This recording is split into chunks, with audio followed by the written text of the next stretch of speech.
Para conocer opiniones sobre el avance de este conflicto y las proyecciones que pueda tener. Dialogamos en esta mañana con la licenciada Karen Garzón, directora de Relaciones Internacionales de la Universidad Internacional SEC. Licenciada Garzón, quisiéramos conocer su punto de vista. Este fin de semana ha sido trágico en imágenes y noticias que vienen desde el viejo continente. En Ucrania hay ataques que se dan contra la población civil. Hay denuncias ya con respecto a crímenes de lesa humanidad que se estarían cometiendo en esta guerra. Iniciemos con este aspecto tan delicado y doloroso que está conmocionando al mundo. Buenos días, muchas gracias con todas y todos quienes nos escuchan. Efectivamente, como mencionaba Edgar, el balance de la guerra evidencia un desequilibrio del poder militar porque Rusia tiene el segundo ejército más poderoso y es una potencia militar. Hasta el momento las cifras de los civiles muertos alcanzan alrededor de 3,000, de acuerdo a datos de Ucrania, y también 3,700 heridos en una semana. También hay que recordar que aproximadamente el 2.5% de la población de Ucrania está en condición de desplazamiento.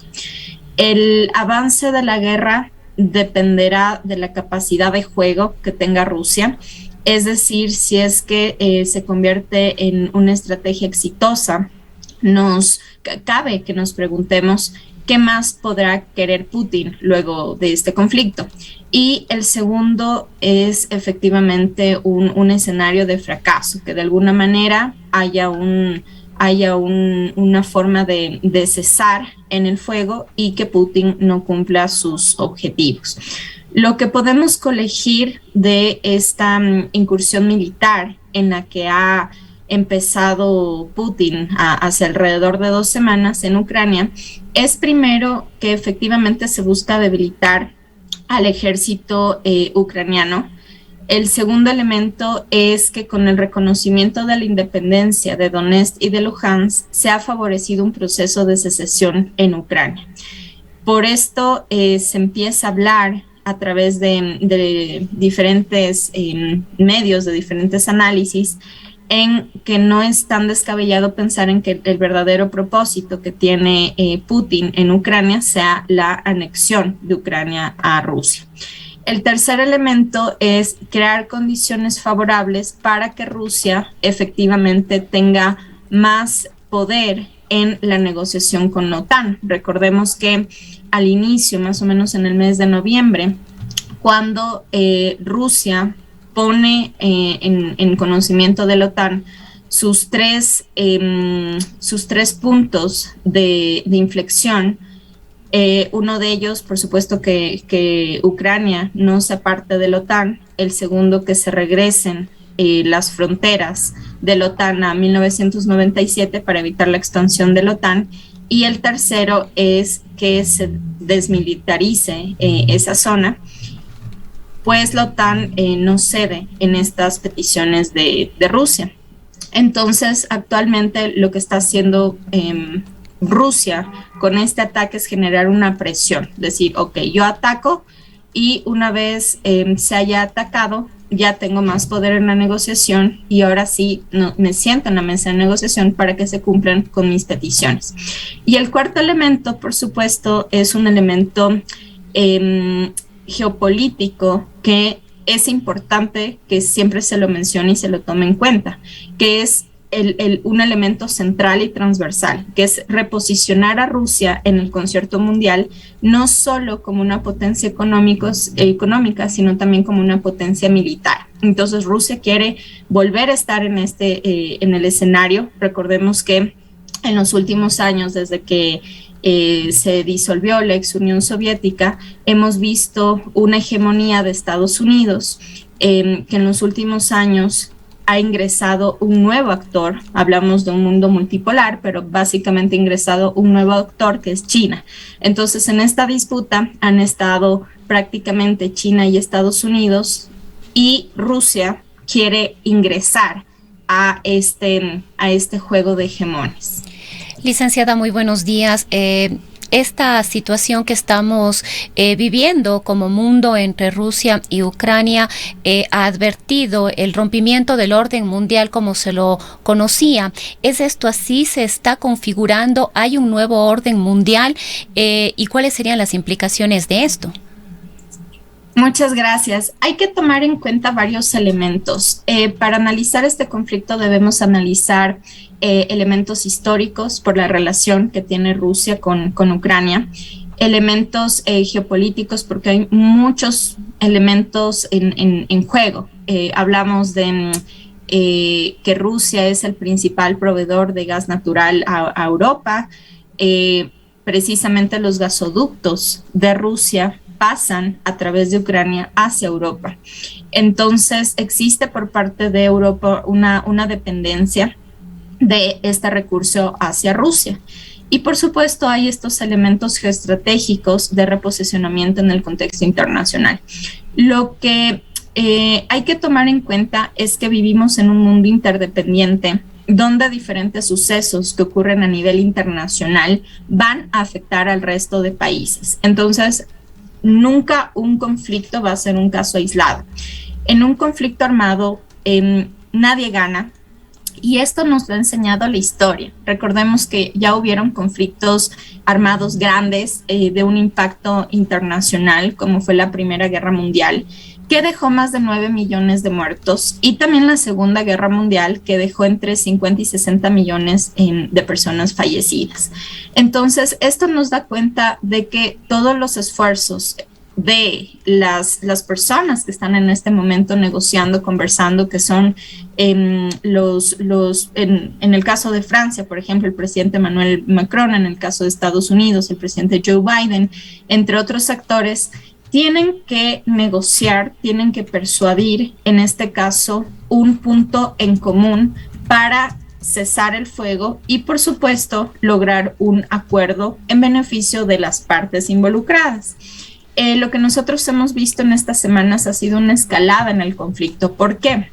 Porque a inicios de año, cuando salió la noticia de que Rusia había incrementado las tropas en la frontera, Vladimir Putin anunció en diferentes medios de comunicación que su interés no era atacar Ucrania. Hoy por hoy vemos que no fue un ataque de un día al otro, sino que fue realmente una estrategia que se hizo hace varios meses atrás, donde por supuesto Vladimir Putin lo que estaba haciendo era armar toda la zona de el conflicto, por supuesto con tropas, con tanques rusos, y de esta manera poder invadir Ucrania.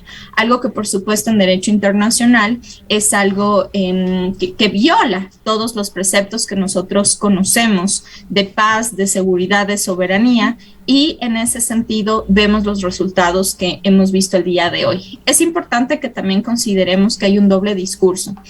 Hay un discurso que Vladimir Putin está sentando dentro de Rusia, y es que básicamente en la zona de ataque original, cuando Vladimir Putin reconoce la independencia de estas dos zonas del Donbass, él argumenta que Ucrania está cometiendo un genocidio, y esto se ha desmentido por organismos internacionales, por la propia Ucrania, porque no existe este supuesto genocidio que ha alegado Rusia, y que por esta supuesta situación es el motivo por el cual Rusia entra a desnazificar Ucrania, a desmilitarizar Ucrania, y por supuesto no se sabe cuál es el propósito real. ¿En qué sentido? Hay varios escenarios. El primero, yo les comentaba que efectivamente Rusia lo que quiere es una anexación de Ucrania, lo que involucraría una escalada más fuerte del conflicto. El segundo elemento es utilizar este ataque como un instrumento de negociación con la OTAN, lo que efectivamente le da más poder de negociación a Rusia. El tercer elemento es efectivamente, luego del ataque, simplemente mostrar su poderío a través de este ataque. Lo que hay que recordar es todas las personas que están siendo afectadas por este conflicto, los millones de personas que ya están desplazadas y por supuesto los impactos económicos que está teniendo no solamente en Rusia, no solamente en Ucrania, sino también alrededor del mundo. Hemos visto licenciada Garzón, más allá de estos aspectos económicos que están sacudiendo al mundo, la mayor preocupación en el planeta es sobre la posible escalada del conflicto. Diariamente hemos visto, escuchado declaraciones que contienen amenazas con respecto a los países que colaboren con bloqueos aéreos o el envío de armas de defensa a Ucrania, incluso a los países que contribuyan a las sanciones económicas contra Rusia.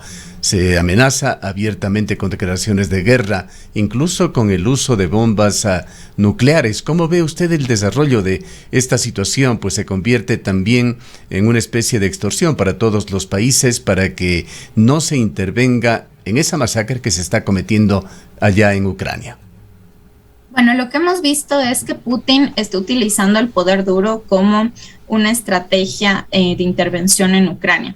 ¿Qué es lo que ocurre? Que efectivamente el mundo, por su interdependencia, por todos los avances y preceptos que nosotros hemos tenido con el derecho internacional y con las lecciones aprendidas luego de la Primera y Segunda Guerra Mundial, el mundo no se iba a quedar quieto luego de una intervención a un país independiente y soberano. En ese sentido, con las últimas declaraciones que ha tenido Vladimir Putin de que prácticamente está amenazando a la respuesta que han tenido los diferentes países a nivel internacional, era algo que se veía venir por las diferentes estrategias que ha tenido Vladimir Putin en todos estos años, en las diferentes situaciones que ha tenido.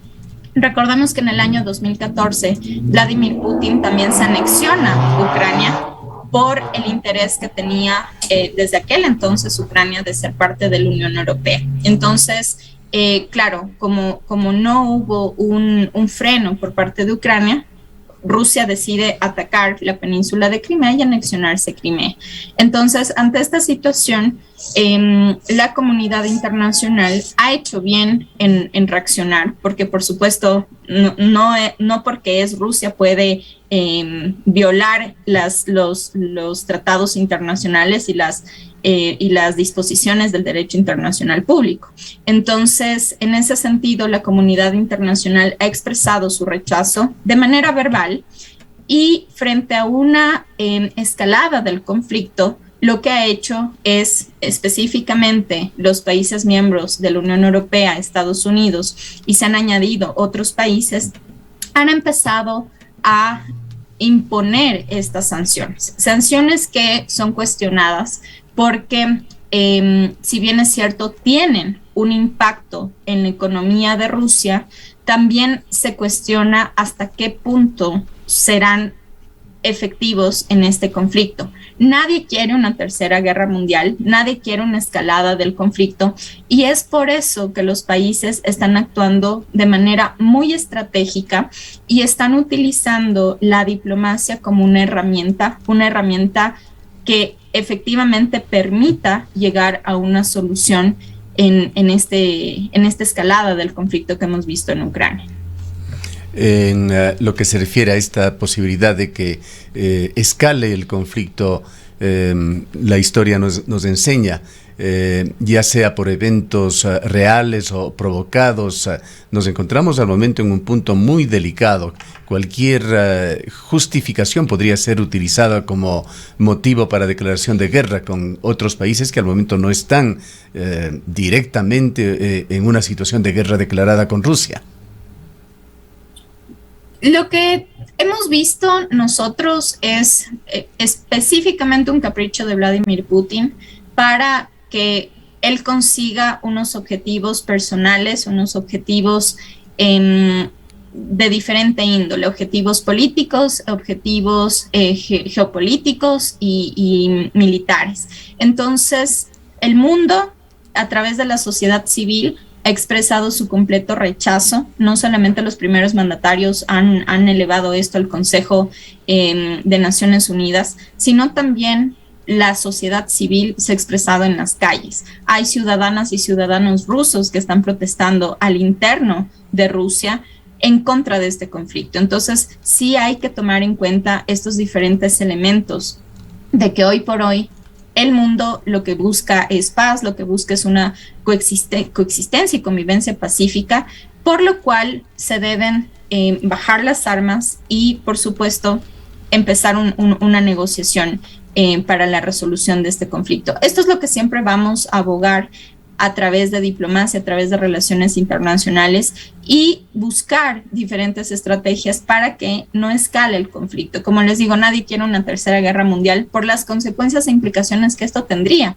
Estamos hablando de que en la actualidad Rusia es una potencia militar, es una potencia nuclear, y en ese sentido las consecuencias de ataques entre Rusia y países, por ejemplo, Estados Unidos, países de la Unión Europea, entre otros, serían catastróficas. Entonces, por eso los países de la Unión Europea, Estados Unidos, no han respondido a este ataque más que con diplomacia, más que con estrategias de diálogo, buscando consensos, y, por supuesto, el objetivo es que este conflicto pueda llegar a una negociación.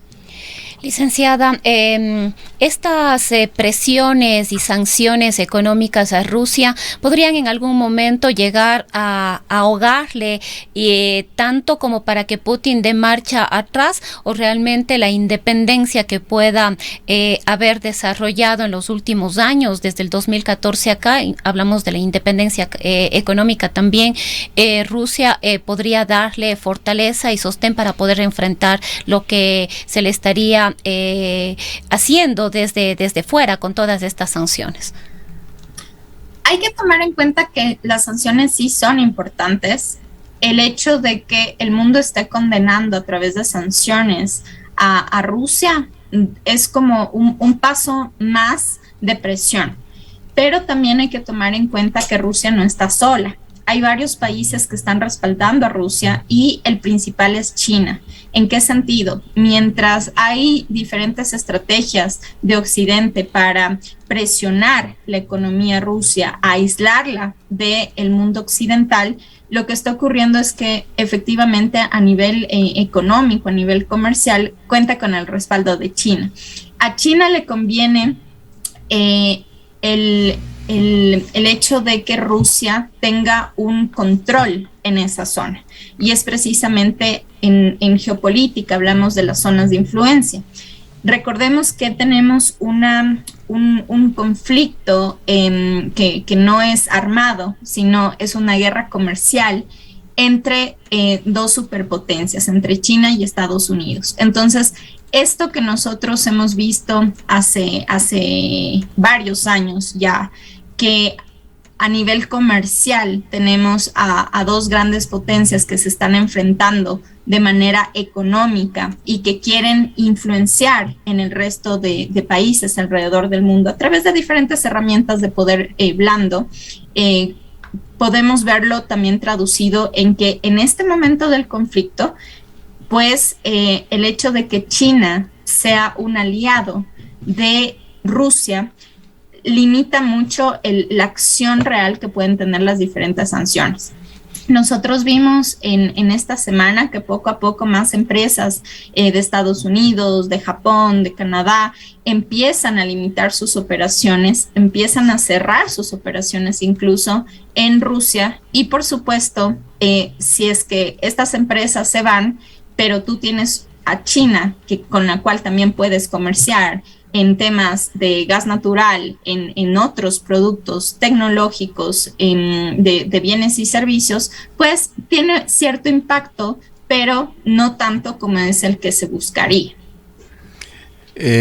Quizá para que podamos entender un poco más en la visión histórica, sobre todo de los últimos tiempos, hablemos del último siglo, la relación entre Rusia y Ucrania, es importante hablar de dos temas, dos incidentes sumamente importantes que se dieron en los últimos años.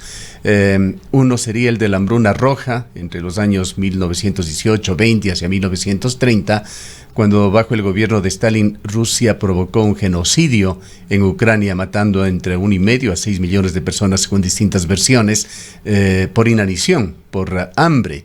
Y el otro está mucho más reciente, en el 2014, lo que se denomina y se le considera también como una revolución en Ucrania, protagonizada inicialmente por jóvenes, que luego fue acogido por toda la población, que defenestró al expresidente Víktor Yanukovych en el 2014. Esto aparentemente preocupó mucho en Rusia y es lo que estamos viviendo. La primera reacción fue esa invasión a Ucrania en la parte sur, tomándose Crimea, que usted ya mencionó. El tema es... aceptemos ese escenario en el que el conflicto no evoluciona a una tercera guerra mundial.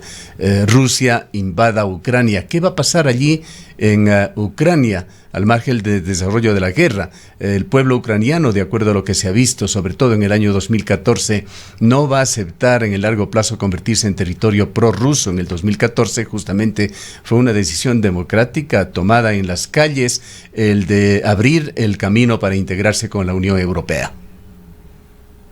Lo que debemos tomar en consideración, Edgar, y que tú acertadamente lo señalas, es por qué Ucrania es tan importante para Rusia. Y es precisamente por estos lazos históricos, geográficos que existen. Recordemos que Ucrania es un territorio de la ex Unión Soviética y Vladimir Putin en los discursos que ha dado, ha mencionado, es muy interesante el análisis del discurso, por eso lo traigo siempre a colación. En los discursos que Vladimir Putin ha dado, él ha mencionado que el pueblo ucraniano y el pueblo ruso son un solo territorio. Entonces, esto nos da cuenta de cuál es la pretensión que tiene Vladimir Putin, más allá de que él haya aseverado en reiteradas ocasiones que no buscaba una invasión en Rusia. Era una invasión prácticamente ya anunciada. Lo que nos interesa conocer, y esto lo tendremos que analizar a medida de que siguen pasando los días, las semanas, es cómo va efectivamente desarrollándose el conflicto. Porque nosotros en este momento no podemos prever a ciencia cierta qué es lo que va a ocurrir. Como yo les decía, no sabemos si es que es una estrategia para que Rusia tenga más poder de negociación con la OTAN y que la OTAN ceda ante sus demandas, o si efectivamente lo que se busca es desestabilizar la política ucraniana y lograr la anexión de Ucrania a Rusia, que es un escenario, por cómo lo estamos viendo que se está desarrollando el conflicto, es un escenario que podría pasar. En caso de que suceda este escenario, pues sería catastrófico. Evidentemente hemos visto una resistencia por parte de Ucrania fuerte.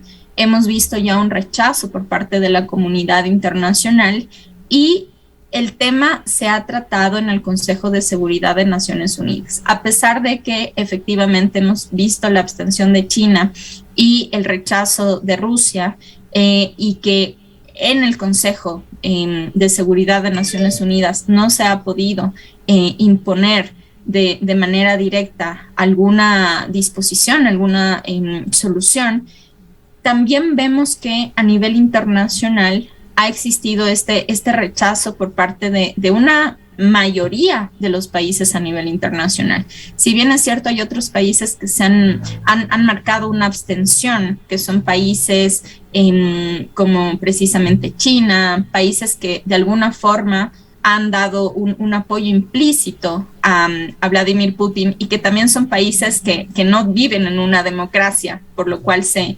entiende ese apoyo implícito con una abstención. También hay países pequeños que han apoyado, me parece que eran 5 países que han apoyado a Rusia de manera directa. Entonces, esto en la comunidad internacional merece un completo rechazo porque, como yo les comentaba, las grandes lecciones que hemos tenido de la historia es que los conflictos tienen solución. Y en ese sentido, un ataque a un país independiente, un ataque soberano con muerte de civiles es inaceptable. Vimos, me parece que el día jueves de la anterior semana, una negociación parcial que tuvieron delegados de Rusia y de Ucrania, donde Rusia cedió a hacer corredores migratorios para que pueda salir población civil de Ucrania. Y el día de ayer se mencionó que la salida que van a tener es hacia Bielorrusia y hacia Rusia. Por supuesto, esto no es algo que Ucrania puede permitir porque no sabemos qué va a pasar con esta población. Es una población que está huyendo de un conflicto armado provocado por Rusia y no se puede enviar a esta población a Rusia porque su integridad podría estar en peligro.